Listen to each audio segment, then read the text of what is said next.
Hello everybody, welcome back to our Spring Boot series. Today I would like to address an introduction to HTTP protocol and how it can be handled at the Spring Boot side. There are a lot to talk about this protocol. I will just do the basic introduction so you understand the main verbs or methods like post, get, put and delete so we can enrich our API. But I will address in further videos about this protocol because there are other implications in security, authentications, authorizations and things like that. Even formatting messages and versioning APIs and things like that. So we can see the HTTP request and you can split it in three parts. One is the first line. The first line where doing a request means we want to ask something to the server. The first line indicates our intent. So in my case, I'm saying I want to do a post, meaning that I'm sending you information usually on this third part here, which is below, and I'll explain in a moment what it means. Then where is the address in the server? The server usually is addressed here on an header. So where is the address? It's API users. And this is optionally the versioning of the HTTP that we are using. Now you have a set of lines that are parameters to the HTTP protocol. In our case, what I'm doing is to say to the server, okay, this information you should take into account when you receive our request. So this is the address of the server. This is the type of information that I'm sending, which is JSON here on the payload. And I accept as response, meaning if you respond to me, please do it in JSON. Okay, I'm stating to the server what are my intention on my request. And if, for instance, there was, if I'm addressing an API that contains authentication, I should provide my credentials there, authorization. Of course, this is not mandatory, but in some requests they are quite useful, necessary, and so on. And you can see sometimes user agent, which is who is doing this call. And then you have an empty line. It's quite important. We have an empty line all the time here. And then optionally you have here what is called the payload, which is the third part of our HTTP request. Okay, and in this case it was JSON because I'm stating here that the content that I'm saying is in JSON. If I change here, for instance, for PDF or image or JPEG or something, of course here I expect to see the content, the payload in using that format. So this is the HTTP request. And the information that you can see here, or maybe in the address, it will be mapped on the Spring Boot side as parameters, and it can be mapped using, for instance, annotations that we already used in previous videos. But this is a request, this is text only. Now the server takes our request, do some stuff about it, and it can respond. It always responds, but there are a lot of variants on the response. Usually, if everything went okay, it will say, okay, this is a version that I support for the protocol. I'm responding, this is the code of the response, meaning when you see 200 something, it means it was a success. And I'll explain in a moment the some of the codes that you can use. And usual 201 means created. So in previously, I asked him to send a post, say, please create something. Of course, it's not the protocol that will create, it will be our code. But when in our side we receive a post and we can use an annotation, say, I'm expecting a post, of course, the business logic in that method will be rated to create something.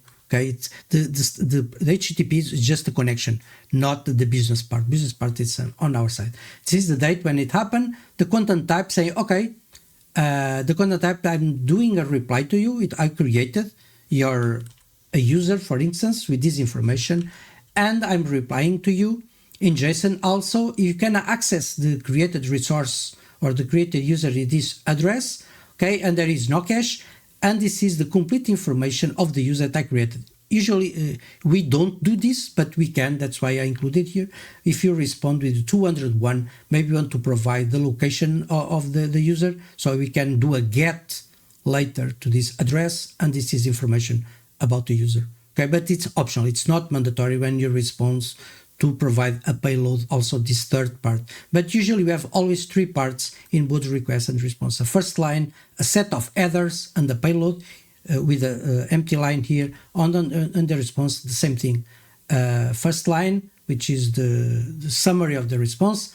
Headers, providing information. For instance, when you want to create a cookie, you will see in the response something like cookie here and information of the cookie. Then you have an empty line and content. Most of the requests don't have this content.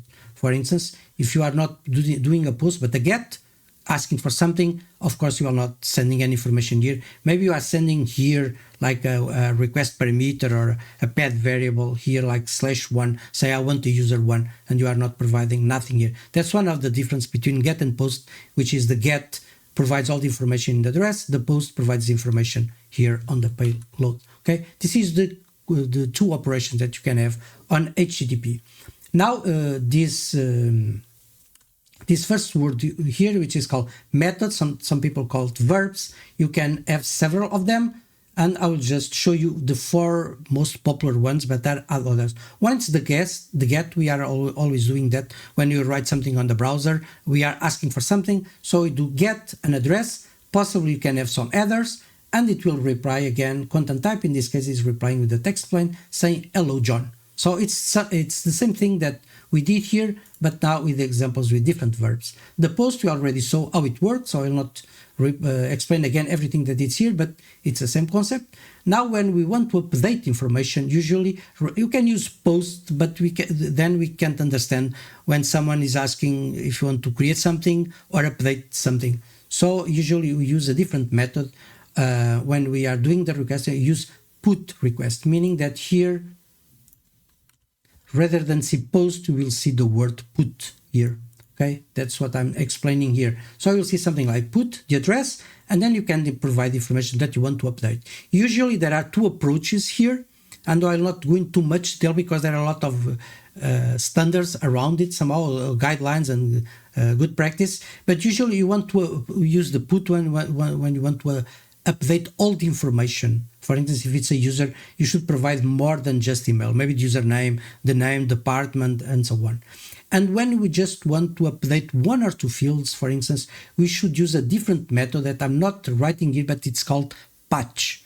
And usually it's a way to differentiate when you want to update all the information or just a set of attributes. But it depends of the architect or the business architect and the decisions takes in the team. I saw a lot of people just using put for everything, but when I work in big banks in enterprise architecture, usually we want to differentiate both operations. One is the patch, when we just want, for instance, to change the email, and we want to use put when we want to change all the information of the user. And of course we have also the delete, that does what the name already implies, which is remove something, which is quite curious here, is that if everything goes okay, rather than respond with the 200 okay, which means everything went okay, it can respond with something like 204, meaning it tried to delete this user, but the user didn't exist. Maybe someone already removed it before. So we can reply with 204. It's not an error. It's just stating to the client, okay, I tried to remove, I couldn't find it. So the user is not there.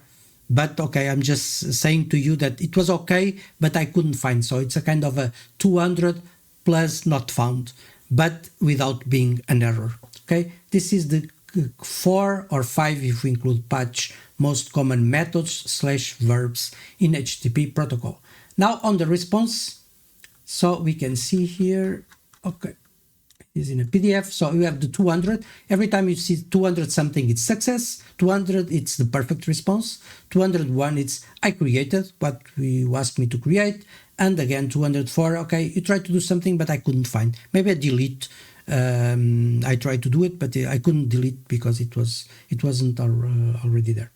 Okay. Now this is in Spring Boot. How can you implement this? It's just using the response entity. So rather than use string as a default or a user, if you are trying to find a user, if you pack the result as a generic type in this class response entity, it allows you to respond, for instance, if it's a 200, rather than return, for instance, the resource here, you do a new response entity, you provide the payload, the response here, which will be this one. In our case, it will be the response, for instance, this one, but you want to also to provide 2 different types of information. One is your result, the other one, it's the code that should be displayed on the response. And for that, use the response entity, mean that you provide here the resource and here the code. Rather than write 200, you don't have to remember the names. You say, okay, everything was okay. So HTTP status, okay. If you couldn't find the resource when you're trying to get, and this is the place where you put the method, you can just reply with not found, which is the 404, as I think everybody knows, even if that knowledge is not about REST APIs, but when you try to find a web page in the internet and you couldn't find, the browser replies to you with 404. It's not a browser thing, it's an HTTP thing. Okay, this is the 200. You have the 400. 400, there are others, I'm just putting here the most important ones. There are 300 that I skip because they are not relevant for at least now for the API. So I have the 400. 400 meaning that the client, the entity that's doing the request did something wrong. And usually when you reply with 400, it means a bad request. Maybe you try to create something, but you forget to send some ID or some attribute that was mandatory, for instance. The 401 and 403, it's about authentication authorization. 401 means that authentication is required. Probably as an example, if you see our request here, maybe it was an API that requires authentication and you forgot to send this header authorization. And then you receive a 401 unauthorized. Or maybe you sent, meaning that you sent this authorization, but you don't have access. The level of your security cannot allow you to access this specific API. So you receive a 403. Sometimes people don't take into attention the difference between 401 and 403. This one is you are not even authenticated. I don't know who you are. Here I know who you are, but you cannot access this address. So it's very important when you're doing some troubleshooting to understand where to find the error or where to find the cause for this blocking. Okay, and of course the 404 everybody knows, which is not found. But usually 400 it's about client mistakes. And again, it's the same concept. So you have the response entity and you can reply using batch request. For instance, I try to post a resource here. Maybe it's a user and the resource is null or empty. So you are trying to create something, but you didn't provide. So it's a good practice to reply with batch request. But if you provide information and I could create it, so I can reply rather than 200, I can reply 201 and say, okay, resource was created successful. So it was created with success. So it's if you reply with 200, it's nice also, but 201 it's more, let's say, precise about your response. And now you have the 400 errors. The 400 errors mean that it's server's fault. Okay, it's not the client. The client did everything okay. All the data was provided with the right format and things like that. But it can reply with a lot of different errors. But these two are the most common ones, which is the 500, meaning that probably there is an exception. Maybe you send some information that broke something, or maybe it's a bug on the system. Maybe your server tried to connect to another system and it could connect and it doesn't know what to do. So it replied to you something unexpected server issue. The name already says it all. Say unexpected. Okay, and 403 say the server is temporal unavailable. It means that it's not down. It's down for you. Maybe you are trying to access, but the number of connections and maybe the CPU is almost 100% and it doesn't want to take your request. So it can reply to you nicely saying, sorry, but it's temporarily unavailable. You can try in a few seconds or minutes if you want. Sometimes this error, it's not the Spring Boot or it's not the code that answers with them. Maybe sometimes you have a firewall or a proxy, a reverse proxy in front of your application, and the reverse proxy that probably contains a load balancer that checks the resource of the server and say, okay, all of them are full, or maybe I can't connect to them. So it will reply to you with a 403. Most of the time, this code is not replied by your application, but by servers that are in front of your application. Okay, that's the most common practice in this architecture. So let's see this in Spring Boot, how to apply this in our application. So I just developed here just a few methods. One, it's the post. We already have a lot of gets here in our previous lessons. So now I just created one for post, another for put to do an update, and a delete. So it's just simple things. So the post just receives a user, meaning that we expect to receive something similar, not like this, but very similar to something like this. So a JSON here that will be provided. If we use Postman, we have to provide this information in JSON. Okay, and it will be deserialized for user, meaning that it will take this by default as the name of the fields in our class, and we'll try to set this as value. So our user here, you'll expect the JSON at least with these attributes. But since all of them accept null, if you send all of them null, it will be accepted. But of course, you should provide the name of the fields. Sometimes it's not necessary. It depends of the deserialization framework that you are using. Okay, some of them, they implement the pattern called a tolerant reader, meaning that if you can't find a specific field, they taking as a null value. It will accept, but it will be null. But maybe you don't want that. You say, no, but these fields, I want to receive all of them because all of them are mandatory. And even if a field is null, I want to know, or I want to make sure that the request contains all the fields. And in that case, you want to disable that and try to find a configuration on your deserialization framework. Spring Boot usually, I think, uses JSON behind the scenes, and you have a lot of configuration that you can do with that framework. Okay, let's return to our REST controller. So we have a post here, so it saves the user and creates a user. And you can see here that I'm using this response entity. You can do a new, or they have some static methods like, okay, created user. So I'll create a user. The user, if you maybe don't remember, but our table users, the ID, it's not provided. It will be generated after the insert. So I want to, every time I create a user, I don't want to send the ID, but I want to reply with the content of the user now updated with the ID. And how can we do this? So this the REST control calls the user service, which contains this method create user, and have this method save, which is just a common SQL like insert, but you can see that I'm not providing the ID because the ID will be generated. But I'm putting this second parameter that sometimes people don't know about it, which is I'm interested in getting the generated ID. So on the prepare statement in JDBC, you can say statement return generated keys, meaning that after the insert, the database will do a second query automatically and will return a result set to me with the ID generated. And so I do this update, which is quite common for the insert. But then if the row is affected, meaning that if there was at least one insert after this execution here, I want to get the generated key. And this is a result set. We take the statement that was used for this execute update and call the method get generated keys. And when we get the generated keys, it's just a result set with just one line, for instance. And I'll take the first line and I will set the ID of the user that I was creating, and I will set the ID with the generated key, which is an integer, and I return the user here.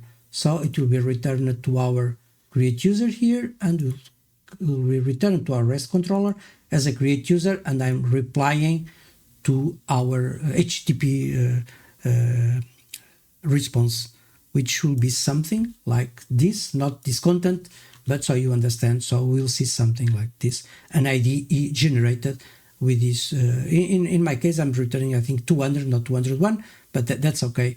And you will see a status, something like this. And I know you know that it's 200 because of this. Okay, otherwise you have to write something like created. Okay, if I put created, then I can put created rather than okay.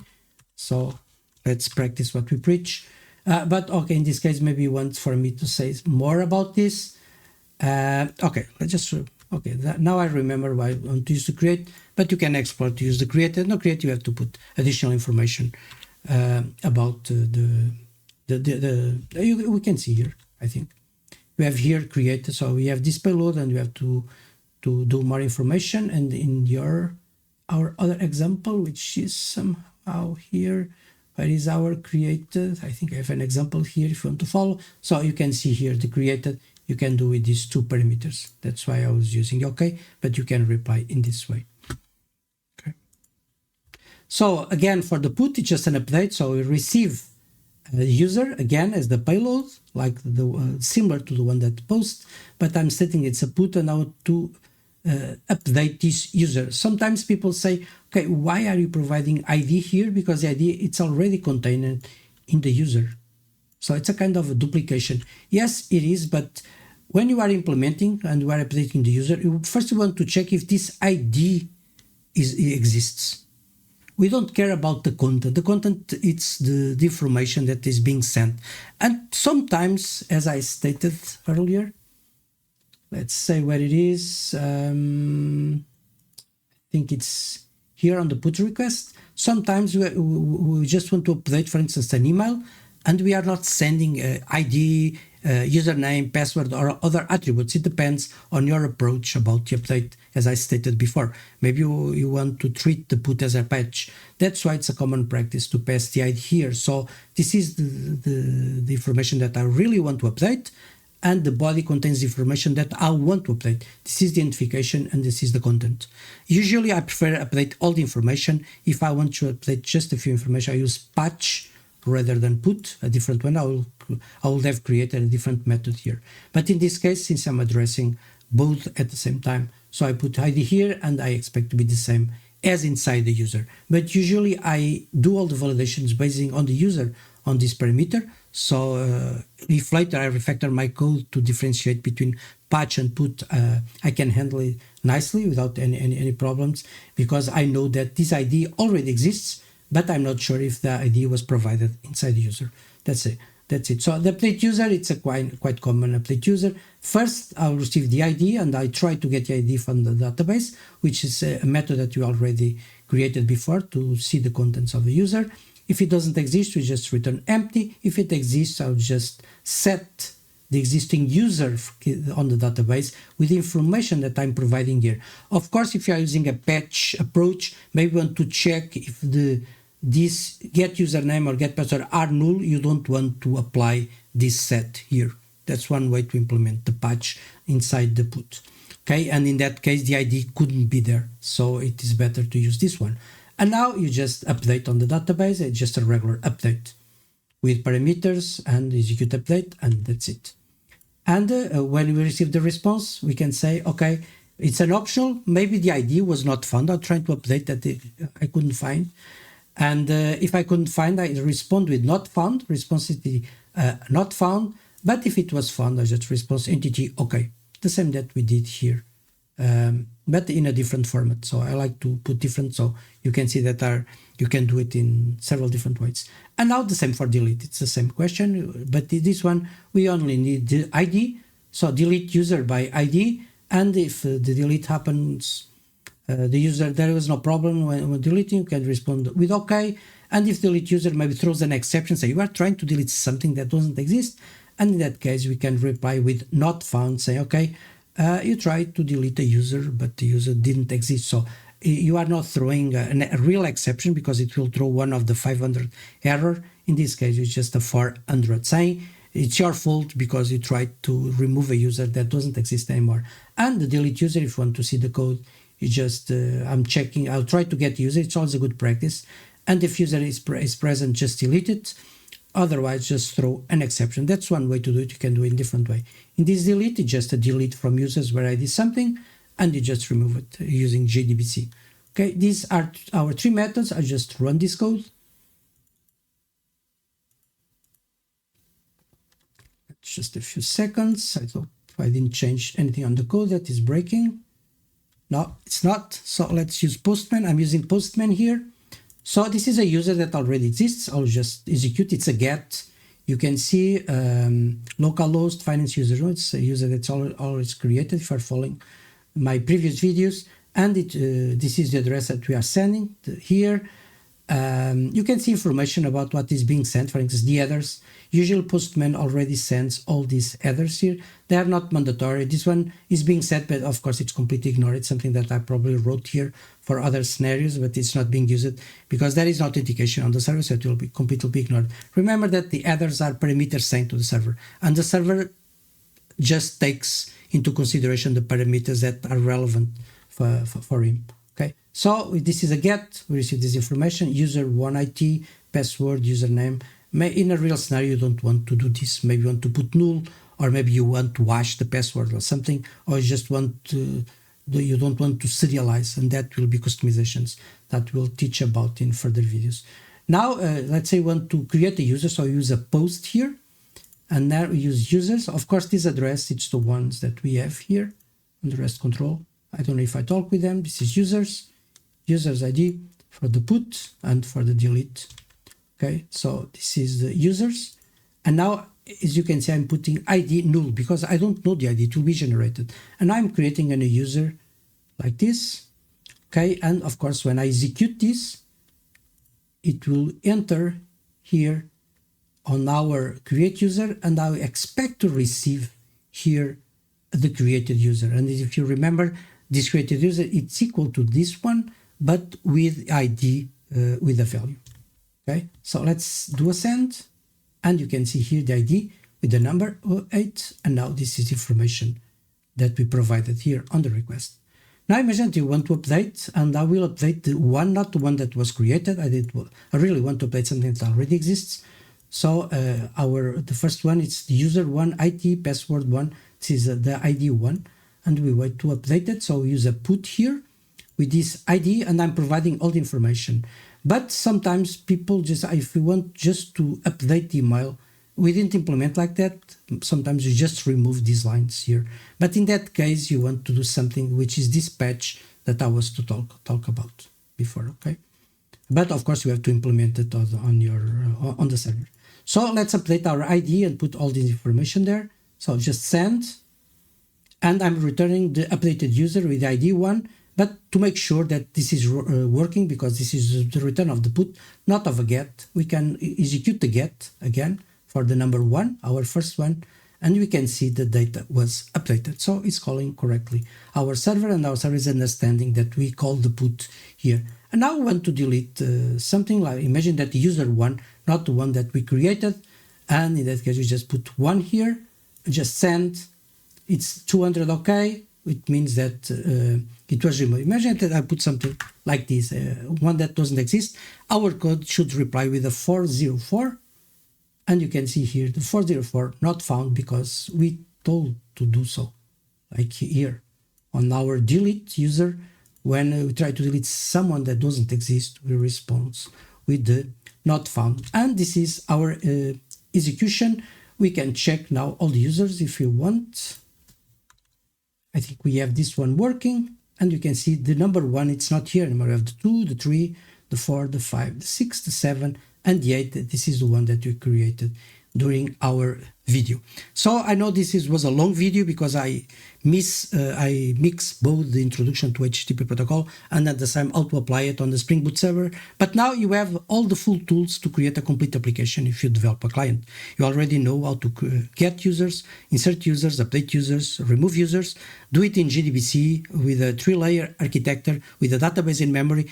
You can implement a full application, even with a small, if you go back to a previous video where I talk about security, you can even create one user at least to do the authentication, which, by the way, if you want, and I will address this in the future, if you want to use that authentication for the API, it will be configured here, and it will be sent using this header here, but that is for another lesson. So I hope you like this video. I hope you learn from it. So expect more from my side.